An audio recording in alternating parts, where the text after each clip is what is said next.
You might have heard in the UK right now, it is reliability ride season. My name is Daniel and I recently had the absolute pleasure of going on one. Now I've done a couple of reliability rides in the past, but never this specific one. So in this video, I'm going to show you what went down as well as how hard and fast it was. Daniel, what on earth is a reliability ride? Well, if you Googled that, you probably wouldn't be any the wiser because it appears that nobody really knows. However, in my limited experience, it's essentially a hard, fast bike ride. Each one seems to run slightly differently, but if you've got a better idea about what a reliability ride is, let me know in the comments down below. So I figure the best way for me to do this is just to show you what went down. So let's press play and get stuck in. But before we go, I'm going to do some more of these. So if you enjoy watching some cycling pain related content, please do hit that subscribe button. So this reliability ride was based near where I live in Derbyshire. You just turn up on the day, put your name down, indicated whether you were riding 100 kilometers or 50 kilometers, put a donation of £5 in a cup, and that was about it. There is no timing. There are no race numbers. There are no prizes. There are no marshals. The roads are fully open. There was a Strava GPX file posted a few days before the event, which was handy, but that was about it. Now the £5 entry fee, if you will, actually went towards raising money for the club to buy a defibrillator that they wanted for the club. Now this is pretty common across reliability rides. It's very often either fundraising for the club just for club funds or for a specific charitable cause. So it's good to see that sort of thing happening, and we were told at the start line that they knew that they'd actually got enough money together from that morning already to be able to buy that, so that was brilliant. Now we all formed near the start and the vibe was probably similar to that of a road race. Some nervousness, but it was probably more relaxed than it was tense. In typical cycling event fashion, everybody was friendly, welcoming, and we're probably just looking forward to a nice ride. You know, people talking about what bikes you're riding, what kit you're using, talking about what racing's coming up and those sorts of things. Now, after the briefing in which we were reminded of all those things, roads being open, poor services, look after each other, etc., we were underway. So let's have a look at how the ride played out. I'm going to try and pick a few riders out of here that I know as well, because there's a lot of these riders that I don't know. Now, I know we're quite a big group on the roads, and if you're somebody who's going to hate on that, I just don't care. There's worse things going off in the world than that. Now, we were riding as smart as we could be in a big group. Sometimes we were 3 abreast, but that helped us ride as a tight group, and we're riding quite close together. But to be honest, after the first half an hour to an hour or so, we were pretty much broken up, and the lanes were really quiet anyway. So now, the first, I'm going to say at least 40 minutes or so was really chatty. So you can see here, people just riding next to each other as per normal, having a good natter. So that gentleman in the red top is Adam Millington. He's a second cat roadie. He rode for PB Performance last year. He is now riding for Velo Bavarian. There's a young lad in the Beeston kit to his right, so BCC on the back of his jersey. That's a junior race team, but I think they're like an elite junior race team, like a elite development team. So I was talking to him a little bit later on into the ride, and he was telling me how he was doing quite a lot of racing in Europe this summer and was looking forward to try and get some results and further his cycling career. Those were not words that I was happy to hear when I was going to try and ride with him. Now, who else is there? There's a Velo Bavarian rider further up, another Beeston rider on the left there. But it's really chilled. We're just chatting. Nobody really knows exactly what's going to happen. I think some guys who've ridden the route before do know what's going to happen, but I obviously don't. Now, I knew that this course was rolling. It wasn't outright hilly, but if anything, that just meant the hills were going to be super hard. Just clocked the guy in the With Sun God jersey. I don't think he was somebody who'd ridden for With Sun God, but I don't think they sold that kit. So we obviously either ride with somebody who did or got some kit off somebody or something. Now, I'm just trying to position myself well here. I know that in a race, positioning is key, so I wanted to stay near the front. It's a bit safer if there are any crashes, and I didn't know many of the people there, so I just sort of accidentally found myself near the front. Gentleman on the left up there, I think, is Jono from We Buy Cycle, based in Derby. They've got a team that they're racing this year as well, so a lot of these people that we're riding with, I'm probably going to be racing against this year at crits and stuff, so it's like, you just sort of like sizing each other up, but also just making friends, just having a bit of camaraderie. It's not all just about trying to see who's got the biggest wang on hills and stuff. It's just having a nice bike ride and experiencing that race dynamic.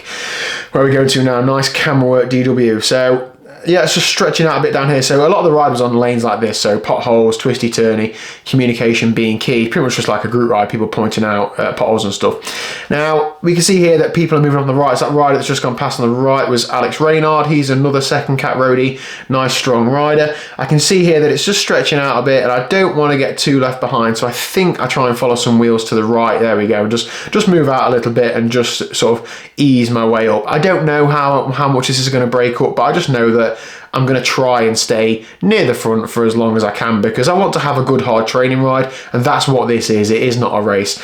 That rider in front of me is a Lichfield rider, and just another clip now, that's another Lichfield rider. Rider to my left, Adam Kenway, ex-hill climb national champion, elite road rider, been in the breakaway at the Tour of Yorkshire. I get a lot of stick in the local area because I'm a big fan of Adam Kenway. He's probably the nicest person in cycling, will always take time to talk to you about your riding. He has asked me on this ride about my training and racing, and really, you know, he's levels and levels above me, and it's just so cool to have him half interested in what I'm doing. He'll also come out in our club chain gang every now and again. I love Adam Kenway nearly as much as I do Andrew Horsfall-Turner. So on the right hand side there's a rider for Lichfield CCC. Now we race against Lichfield quite a lot. They organise some races at Kerborough Circuit. So again, just trying to spot if anybody I know. I don't really know many of them, to be honest, but the pace is like on here. It wasn't like flat out, but we were moving okay. I think I was sort of like zone 2 tempo, but it wasn't that hard. I think everybody knew that it wasn't really going to break up on the flat, but it would do on the hills. But just a nice quiet Sunday morning to be out on bikes. Nice shot of Adam there, nice one. This part here, again, more on quiet country lanes, but we're coming towards the first proper climb of the day. Now it's only about a minute and a half in total, so I was told. I was told there was a kick where it breaks up a little bit, but I didn't know exactly where it was, and when I come to it I wasn't positioned the best, excuses already, but you can just sense that people are pressing on a little bit, and then it's just stringing out a little bit more. Perhaps some riders that know the route sort of get position themselves better and so on, but it's just one of those things, isn't it? So good to see some ladies out as well. Some I think one of them rode for, what was the team? In Flight. I see them out quite a lot, so good to see some ladies racing out as well. We get that quite a lot in third and fourth cat races. Of course, they're open races. We've got a lot of ladies come and race with us in third and fourth cat races, which is good.